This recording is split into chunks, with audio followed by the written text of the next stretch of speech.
Good morning, Metalheads Internet. Welcome to a new episode of the Metal Meltdown, and today we're looking at the latest studio album from Nero Di Marte entitled Immoto. This is the third studio album from this Italian metal crew, fusing post-metal, prog, and extreme music into a delicate, intelligent, uncompromising blend, one that garnered the attention of the one and only Gorguts, who invited them on a North American tour in 2013-14, if I remember correctly. How do I know? Because I was there at the Annex Rec Room in Toronto, Ontario, and I was immediately blown away by this band and have been following them ever since. As such, I really enjoyed their sophomore album, Derive, if I'm pronouncing that correctly, and have patiently awaited another Nero Di Marte record, particularly as so many other bands with similar approaches in style began to pop up. And I do mean patiently, because it has been 7 years since that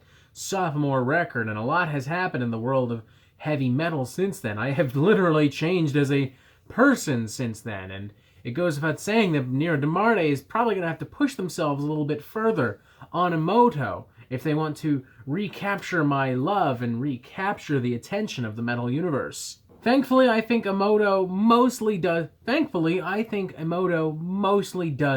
just that. There are some hiccups, there are some bumps in the road, some fat that needs to be trimmed, quite literally, may I add. But all things considered, the band's signature blend of prog, post, and extreme music is every bit as satisfying and intelligently laid out here as it was on their previous records, and in some areas it is refined and improved. For instance, I think the band is noticeably more comfortable and confident with the more abstract and extreme elements of their sound, pushing all of them into the next logical step. Something that's noted immediately, for instance, on opening track Scythosis, which feels so chaotic, frenzied, but also nuanced in the vein of The Ocean, paired with some of the more aggressive and avant-garde material from Gorguts. As I said before, the entire band feels a lot more confident and comfortable on this record, but I'd like to focus for a moment specifically on Sean Worrell, who I'd go as far as to say delivers not just the best performances on this album, but the best performances of Nero Di Marte's career. Particularly when Sean takes advantage of his Italian native tongue to add a little bit of an extra flair and dynamic to some of the album's coarser arrangements. Take, for instance, on title track Immoto, which feels a lot more grand, epic, and dynamic with those Italian lyrics and words. And finally, that confidence from Sean, from the entire band, in an entirely straightforward sense, disregarding energy, arrangements, intelligence, just results to some really cool, entertaining songs. Take, for instance, the track Larka, which plays off of this savage groove metal dynamic of a band like Gojira and pairs it with some dreary, atmospheric soundscapes and some spaced-out patterns. Or even closing track La Fruga, which manages to cram pack a lot of different rhythms and musical concepts in the span of only 4.5 minutes. I still have no idea why this album took 7 years to release, but it does become clear upon listening to Immoto that they've been spending that time honing their craft, learning about themselves, and thinking about how to make this album their best album. And in some aspects, I do think that they succeed. However, there is one area where I think the band becomes a little bit too overconfident, and I think they become vulnerable to the same patience that we have had to exercise these last few years. For you see, even if you are holding this album in your hands, it still tests your patience for new Nero Di Marte music, as the album runs at 67 minutes and 4 of the album's tracks run at over 10 minutes long.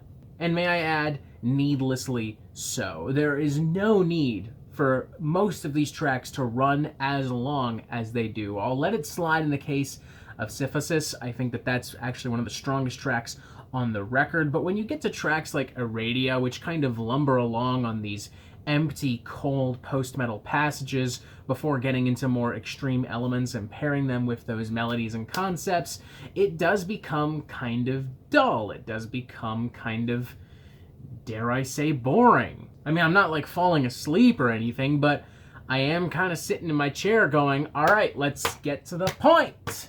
Now, I had initially thought that perhaps this was a personal nitpick. After all, I've said many times on the Metal Meltdown that I prefer my albums on the shorter side. But then I looked at an interview from Angry Metal Guy and found that they were having the same issues that I was having in regards to the album's pacing and length. So forgive me, but I don't think we can dismiss this as Robert being an impatient little fuck.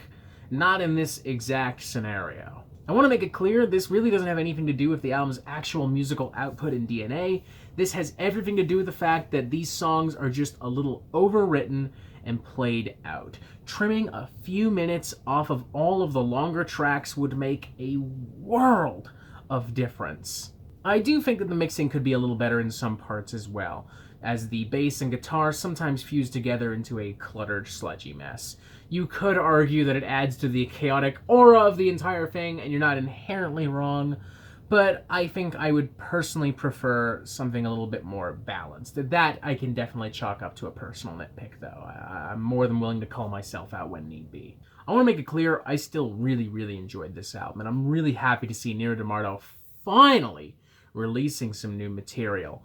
I just think that there needs to be some serious self-editing. I think that some fat needs to be trimmed from this otherwise delicious marbled steak. With all that in mind, I would give this a 3.5 out of 5. If you're looking for something a little bit more extreme in the world of post-metal, a little bit more challenging, I think this will be something really interesting to look out for. If you're familiar with previous Nero Di Marte, I don't see any reason why you would not be super ecstatic with this release, so long as you are an extremely patient listener, which I guess you must be because you've waited 7 years for this, so c'est la vie.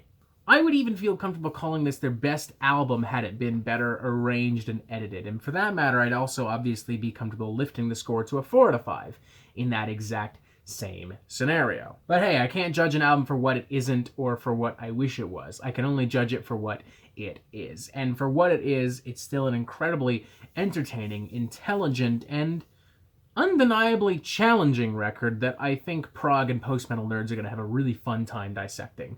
3.5 out of 5. It's going to require your patience, but it is worth it. It's a damn good record. And that is it for the Metal Meltdown. I'm not an expert, nor do I claim to be, so what do you think? Do you like this record? Do you not like this record? And what do you want to hear from me next? Thank you for watching. Make sure you press subscribe so you get updates on the Metal Meltdown fucking immediately, and you have yourself a fantastic fucking day.